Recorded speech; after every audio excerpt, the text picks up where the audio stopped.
خیلی‌ها براشون سواله که کی ما چه اندازه‌ای برای پنس سرشانه بگیریم. فکر کنم برای تو هم سواله که اندازه پنس سرشانه چقدر باید باشه.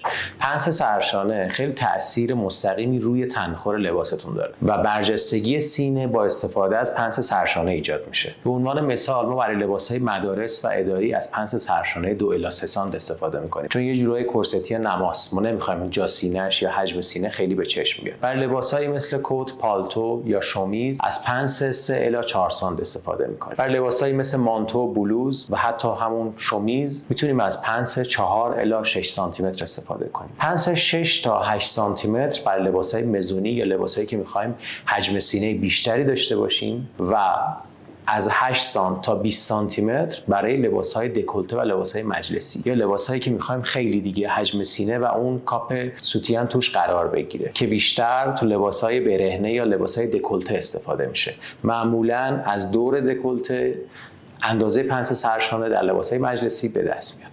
حالا تو به من بگو که اندازه پنس سرشانه برای مانتو چه عددی مناسب تره؟